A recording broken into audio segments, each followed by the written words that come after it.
എല്ലാവർക്കും സുഖാണെന്ന് വിശ്വസിക്കുന്നു.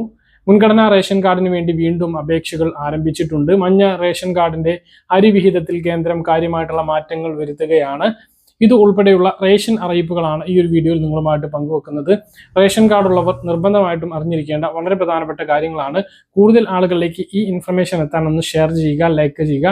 ഫേസ്ബുക്കിലൂടെ കാണുന്ന ആളുകൾ ഫോളോ ചെയ്യുക. വീഡിയോയുടെ വിശദമായ വിവരങ്ങളിലേക്ക് വരാം. സംസ്ഥാനത്ത് മുൻഗണനാ റേഷൻ കാർഡിന് വേണ്ടിയിട്ടുള്ള ഓൺലൈൻ അപേക്ഷ വീണ്ടും ആരംഭിച്ചു. UDF സർക്കാർ അധികാരത്തിൽ വന്നതിന് ശേഷമുള്ള ആദ്യ അപേക്ഷയാണ് ഇപ്പോൾ ആരംഭിച്ചിട്ടുള്ളത്. ഒഴിവാക്കൽ മാനദണ്ഡങ്ങളിൽ ഉൾപ്പെടാത്ത പൊതുവിഭാഗമായിട്ടുള്ള വെള്ള റേഷൻ കാർഡിന്റെയും സബ്സിഡി വിഭാഗമായിട്ടുള്ള നീല റേഷൻ കാർഡുള്ളവർക്കും മുൻഗണനാ വിഭാഗമായ പിങ്ക് റേഷൻ കാർഡിലേക്ക് മാറുന്നതിന് വേണ്ടിയിട്ടുള്ള അപേക്ഷകളാണ് ഇപ്പോൾ ആരംഭിച്ചിട്ടുള്ളത്. ഇന്ന് 2026 ജൂൺ 27-ാം തീയതി ശനിയാഴ്ച ഉച്ചയ്ക്ക് 12 മണിക്ക് മുതലാണ് ഓൺലൈൻ അപേക്ഷകൾ ആരംഭിച്ചിട്ടുള്ളത്. അടുത്ത മാസം ജൂലൈ 17-ാം തീയതി വരെ 20 ദിവസമാണ് ഇതിലേക്ക് അപേക്ഷ സമർപ്പിക്കാൻ കഴിയുക. ഈ ഒരു സമയത്ത് തന്നെ അർഹതയുള്ള ആളുകൾ അപേക്ഷ നൽകാൻ വേണ്ടി ശ്രദ്ധിക്കുക. ഓണത്തിന് മുമ്പ് 1,00,000 പേർക്ക് മുൻഗണനാ റേഷൻ കാർഡ് നൽകുക എന്നതാണ് സർക്കാരിന്റെ ലക്ഷ്യം. അപ്പോൾ ഈ ഒരു അവസരം പരമാവധി ഉപയോഗിക്കുക. കഴിഞ്ഞ തവണയൊക്കെ അപേക്ഷ ക്ഷണിച്ചപ്പോൾ അപേക്ഷകർ കുറവായിരുന്നു എന്നുള്ളത് ശ്രദ്ധിക്കേണ്ടതാണ്. അപ്പോൾ അർഹതയുള്ളവർക്കെല്ലാം മുൻഗണനാ റേഷൻ കാർഡ് ലഭിക്കുന്നതിന് വേണ്ടി സാധിക്കുന്നതാണ്. ഒഴിവാക്കൽ മാനദണ്ഡം എന്ന് പറഞ്ഞാൽ നമ്മൾ പല തവണ പറഞ്ഞതാണ്. അത് എന്തൊക്കെയാണ് എന്ന് ശ്രദ്ധിക്കുക. അതായത് റേഷൻ കാർഡിൽ ഉൾപ്പെട്ടിട്ടുള്ള ഏതെങ്കിലും ഒരു അംഗത്തിന് 4 ചക്ര വാഹനം, 1000 സ്ക്വയർ ഫീറ്റിന് മുകളിലുള്ള വീട്, 25,000 രൂപക്ക് മുകളിലുള്ള മാസ വരുമാനം, ആദായ നികുതി അടയ്ക്കുന്നവർ ആരെങ്കിലും റേഷൻ കാർഡിൽ ഉണ്ടായിരിക്കൽ, സർക്കാർ അർദ്ധ സർക്കാർ ജീവനക്കാരോ പെൻഷൻകാരോ റേഷൻ കാർഡിൽ ഉണ്ടായിരിക്കൽ, ഇങ്ങനെയുള്ള ഏതെങ്കിലും 2 കാര്യങ്ങൾ നിങ്ങളുടെ റേഷൻ കാർഡിൽ ഉണ്ട് എങ്കിൽ മഞ്ഞ, പിങ്ക്, നീല റേഷൻ കാർഡിന് അർഹതയില്ല. ഇവയിൽ ഏതെങ്കിലും ഒന്നുണ്ട് എങ്കിൽ ഒഴിവാക്കൽ മാനദണ്ഡമാണ്.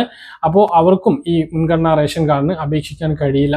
ബാക്കിയുള്ള ഈ പറഞ്ഞ കാര്യങ്ങളിലൊന്നും ഉൾപ്പെടാത്തവർക്കാണ് മുൻഗണനാ റേഷൻ കാർഡിന് അപേക്ഷിക്കാൻ കഴിയുക. ഇവരിൽ തന്നെ ഒരുപാട് ആളുകൾക്ക് മുൻഗണന ലഭിക്കും. സർക്കാരിന്റെ ആശ്രയ പദ്ധതിയിൽ ഉൾപ്പെട്ടിട്ടുള്ള ആളുകൾ, ഒറ്റയ്ക്ക് താമസിക്കുന്ന സ്ത്രീകൾ, കൊണ്ട് ബുദ്ധിമുട്ടുന്ന ആളുകൾ, അങ്ങനെ ഭിന്നശേഷിക്കാർ ആരെങ്കിലും റേഷൻ കാർഡിൽ ഉണ്ടായിരിക്കൽ, അങ്ങനെ പല കാരണം കൊണ്ടും മുൻഗണന അധികം ലഭിക്കുന്ന ആളുകളുണ്ട്. അത് മാത്രമല്ല BPL ലിസ്റ്റിൽ ഉൾപ്പെടാൻ അർഹരാണ് എന്ന് തദ്ദേശ സ്ഥാപന സെക്രട്ടറി ഒരു ലെറ്റർ നൽകുകയാണ് എങ്കിൽ, സർട്ടിഫിക്കറ്റ് നൽകുകയാണ് എങ്കിൽ തീർച്ചയായിട്ടും BPL കാർഡിൽ ഉൾപ്പെടാൻ കഴിയും. അത് അപേക്ഷയോടൊപ്പം വെക്കണം എന്ന് മാത്രം.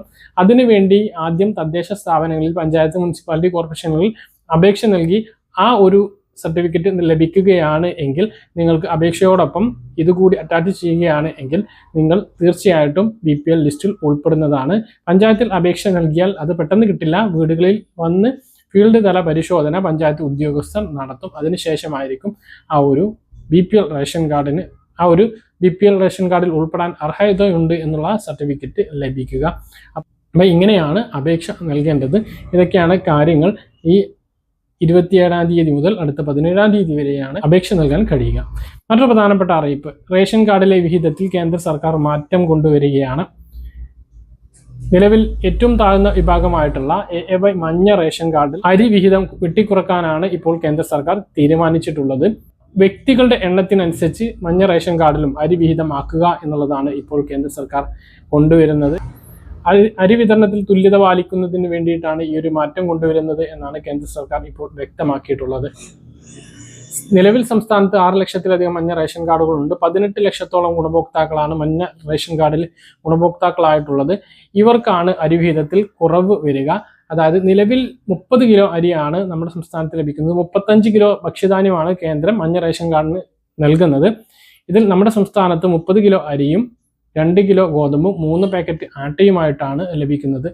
ആട്ട നമ്മുടെ സംസ്ഥാന സർക്കാർ സൗജന്യമായിട്ട് ലഭിക്കുന്ന ആട്ട എടുത്ത് പൊടിച്ച് നൽകുകയാണ്. അപ്പോൾ അതിനുള്ള ഒരു കൂലി എന്നുള്ള നിലയ്ക്ക് ഓരോ ആട്ടക്കും 7 രൂപ വീതം മേടിക്കുന്നുണ്ട്. ആ ഒരു രീതിയിലാണ് നമ്മുടെ സംസ്ഥാനത്ത് ലഭിക്കുന്നത്. രാജ്യത്തെ ഒട്ടാകെയുള്ള അന്ത്യോദയ അന്ന യോജന മഞ്ഞ റേഷൻ കാർഡുകാർക്കെല്ലാം ഈ ഒരു മാറ്റം വരികയാണ്. 35 കിലോ ഭക്ഷ്യധാന്യം റേഷൻ കാർഡിൽ മൊത്തം എന്നുള്ളതിൽ മാറ്റിക്കൊണ്ട് ഓരോ വ്യക്തിക്കും 7 കിലോ ഭക്ഷ്യധാന്യം എന്നാക്കുകയാണ്. അത് വരും മാസങ്ങളിൽ മാറും. മറ്റൊരു പ്രധാനപ്പെട്ട കാര്യം, ഇപ്പോൾ നീല വെള്ള റേഷൻ കാർഡുള്ളവർക്കെല്ലാം ആട്ട ലഭിക്കുന്നുണ്ട്. ഇനി ഗോതമ്പ് കൂടി റേഷൻ കാർഡിലൂടെ എല്ലാ റേഷൻ കാർഡുള്ളവർക്കും ലഭിച്ചേക്കും എന്നുള്ള വിവരമുണ്ട്. ട്രേഡ് ഓവർ വിഹിതം ലഭിക്കുന്നതിനനുസരിച്ച് തന്നെ നീല വെള്ള റേഷൻ കാർഡുള്ളവർക്ക് അധിക അരി അനുവദിക്കും എന്നും സർക്കാർ അറിയിച്ചിട്ടുണ്ട്. അപ്പോൾ കഴിഞ്ഞ മാസം സ്പെഷ്യൽ അരി ഉണ്ടായിരുന്നില്ല. അപ്പോൾ വരും മാസങ്ങളിലായിട്ട് സ്പെഷ്യൽ അരി ഉണ്ടാവാനുള്ള സാധ്യതയുണ്ട്. തൊട്ടടുത്ത മാസം ജൂലൈ മാസത്തിൽ ഉണ്ടാകുമോ എന്നറിയില്ല. ഓണത്തോടനുബന്ധിച്ച് എന്തായാലും അധിക അരി നീല വെള്ള റേഷൻ കാർഡുള്ളവർക്ക് ലഭിക്കും എന്നുള്ളതാണ് വിവരം. മറ്റൊരു പ്രധാനപ്പെട്ട കാര്യം, മണ്ണെണ്ണ ഈ മാസം അധിക മണ്ണെണ്ണ അനുവദിച്ചിട്ടുണ്ട്. അതായത് നേരത്തെ ഏപ്രിൽ മെയ് ജൂൺ മാസങ്ങളിലെ ത്രൈമാസ കാലയളവിലെ മണ്ണെണ്ണ എന്ന് പറയുന്നത് മഞ്ഞ റേഷൻ കാർഡിന് 1 ലിറ്ററും ബാക്കിയുള്ള റേഷൻ കാർഡിന് 1/2 ലിറ്ററുമായിരുന്നു. എന്നാൽ എല്ലാ റേഷൻ കാർഡിനും അത് കൂടാതെ അതിന് പുറമെ 1 ലിറ്റർ കൂടി ഇപ്പോൾ വാങ്ങാമെന്ന് സിവിൽ സപ്ലൈസ് ഡയറക്ടർ അറിയിച്ചിട്ടുണ്ട്. റേഷൻ കാർഡിൽ നിന്നും അധിക മണ്ണെണ്ണ ലഭിക്കുന്നതാണ് എന്നുള്ളത് കൂടി ഓർമ്മിപ്പിക്കുന്നു. ഇതുകൂടാതെ സപ്ലൈകോയിൽ നിന്നും സബ്സിഡി സാധനങ്ങൾക്ക് പുറമെ വേൾഡ് കപ്പ് ഓഫറും ഉണ്ട്. 11 ഇനം സാധനങ്ങൾക്ക് സ്പെഷ്യൽ വിലക്കുറവ്, ഗോളിന്റെ എണ്ണത്തിനനുസരിച്ചുള്ള ശതമാന കണക്കിൽ വിലക്കുറവ് ലഭിക്കുന്നതാണ്. അതും കഴിയുന്ന ആളുകൾ, വേണമെന്നുള്ള ആളുകൾ വാങ്ങാൻ വേണ്ടി ശ്രദ്ധിക്കുക. പറഞ്ഞ കാര്യങ്ങൾ കൃത്യമായ ഇൻഫർമേഷൻ ആണെന്ന് കരുതുന്നു. ഇതുപോലെ ഇൻഫർമേഷനുകൾക്ക് ഫോളോ ചെയ്യുക, സബ്സ്ക്രൈബ് ചെയ്യുക. മറ്റൊരു വീഡിയോയുമായി നമുക്ക് വീണ്ടും കാണാം. ബൈ.